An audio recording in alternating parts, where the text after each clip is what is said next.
What's up, guys and girls? My name is Gary Blackwood, aka GazzyB123, on behalf of Upswing Poker. Today we're going to be checking out a truly epic hand between Rampage Poker and high stakes crusher Garrett Adelstein. A $145,000 pot involving a 45k stone cold bluff on the river. If you haven't seen the clip yet, let's check it out. 5-4 suited, one of my favorite hands.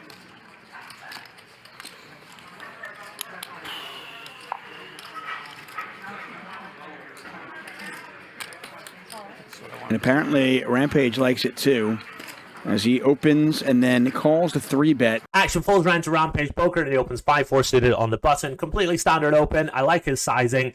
It's a little small in a traditional 100, 200, 500 straddle game. However, if we note the stack size of the straddler, he's only got about 20,000, so we want to open just a little shorter. It's kind of like playing a tournament in a way. If everyone's around about the same stack depth, everyone's got around about 100k, I think he should and probably would go a little bigger with his open size. Garrett has 10-9 suited, really standard 3-bet. Again, doesn't want to just call and allow the player in the straddle to shove and take down a lot of dead money pre-flop. So really easy decision for him to 3-bet. 4x out of position, pretty standard size that he'll elects to choose. And Rampage Poker is a very easy call. Really nice, pretty hand, not too dominated by Garrett's bluffs. A little dominated by ace-5 suited, ace-4 suited, but doing really well against, king-queen, ace-king, ace-queen type hands, and flops really well versus aces and kings, and he wins a big pot. Really standard stuff. Let's go to the flop. Pot is now $11,250. These guys are deep. Garrett with a pair of 10s, open-ended. Rampage with nothing, but that hasn't stopped him before.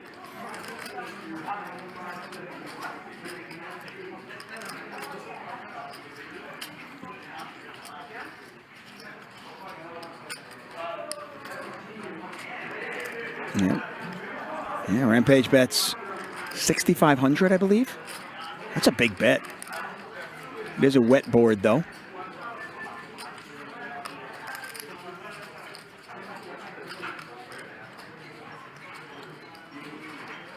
Garrett just calls. He's got showdown value with a pair of 10s. He's open-ended. The flop comes down Jack 10, 8, 2 diamonds. Garrett Adelstein immediately has a decision to make. Would he like to bet this hand? Would he like to check this hand? Both options completely fine, betting and checking. Let's talk a little bit of strategy here real quick. On Jack 10, 8, we're supposed to play a little more passively. However, a board like Jack 10, 6, Queen 10, 4, King Jack Deuce, we're supposed to play very aggressively. Traditionally, double Broadway boards are very good for the pre-flop aggressor, even when we're out of position in 3-bet pots. However, at this stack depth, these guys are super deep. When there's a flopped straight possible, we're supposed to play a lot more passively. The reason for that is if we've got a hand like pocket aces, our opponent can have a flop straight, obviously a lot more 2-pair combos, and as well as that, a lot of combos that have really high equity, a lot of pair plus straight draws, pair plus flush draws, combo draws, and as well as that, a lot of hands that are already there. So really easy decision for Garrett to make here, in my opinion. Our hand plays really nicely, really deceptively as a check call. Over to Rampage Poker, and he elects to take a stab with 5 high on Jack 10, 8. I like his sizing. I don't think this is a board we want to bet big on. It's a board we want to bet relatively wide on. So when we're betting quite wide, we tend to use a smaller size. I think his half pot size is completely fine. I think his hand selection is a ginormous mistake. We really don't want to choose hands that have minimal or no equity. Sure, he's got 5 high. He's close to the bottom of his range. He's got a backdoor flush draw. But the fact of the matter is we've got ace queen, we've got ace king, we've got king queen, we've got ace 9, king 9. We've got so many diamond draws. We have so many better hands to choose to stab on the flop. This just doesn't make it in. That doesn't mean that we're just giving up on the pot, though. It doesn't mean we're waving the white flag and allowing Garrett to take it down on a future straight. There are a lot of really good turn cards for our range. For example, a 7, a diamond. A lot of the hands that we might check back on the flop, like pocket 9s, ace, deuce of diamonds. We've got so many hands that we can rep on future straights. However, on the flop, this just goes into our checking range. Pot is 24,000. Oh, hello. Oh, hello. Garrett with the straight. Rampage with the flush draw now. Pot is already $24,000.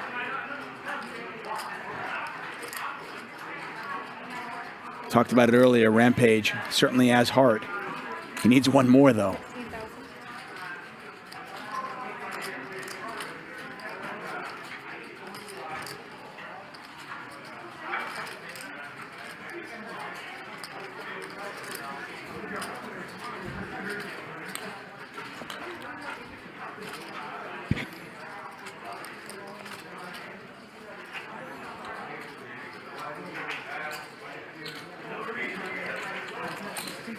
$16,000 bet. There's a call from Garrett. $24,000 in the pot, and the turn is the 7 of hearts. Absolute dream turn for Garrett. He makes his straight. It's pretty disguised. His opponent could be forgiven for thinking that Garrett has something like pocket aces or ace queen or ace king or a weak top pair that's trying to get to showdown. Really good card for Rampage Poker to represent. Garrett, of course, checks it over, and Rampage decides to bet $16,000. Size is really good. If he had a set, he could still bet for this size. If he's got a straight, he can, of course, bet for this size. I really like his size, and I really like his decision to bet the turn. 1, he's got a lot of turn straights in his range, and 2, he's picked up equity. When we're choosing combos to bluff with, as just mentioned on the flop, we want to choose hands that have higher equity.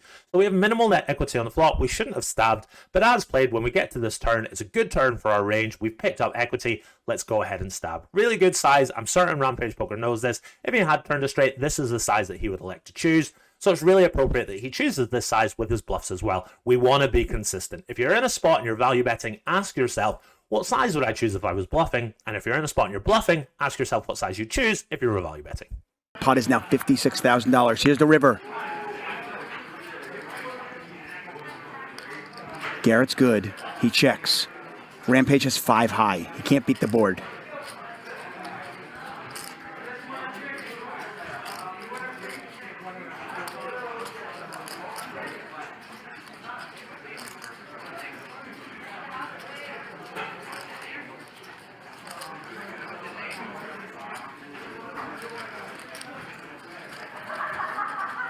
$45. How much? 45.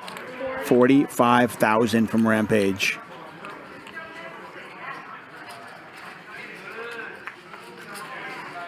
The river rolls off, and it's the 10 of clubs. Garrett checks it on over to Rampage Poker, and Rampage has a big decision to make. Does he want to continue to tell his story, or does he want to wave the white flag?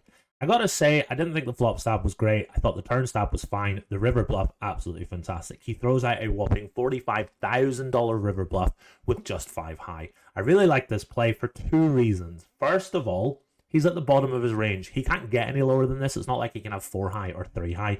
He is at the stone cold bottom of his range, and traditionally when we're really low down in our range, that's when we elect to bluff.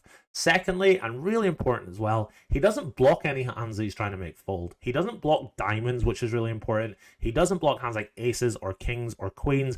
Bluffing here with a hand like ace king when you're blocking hands that you're trying to make fold wouldn't be great. I really like this decision to bluff, and I really like the combination that he's chosen as well.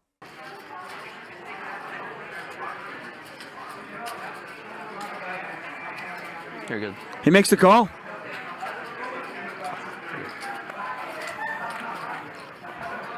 Nice hand.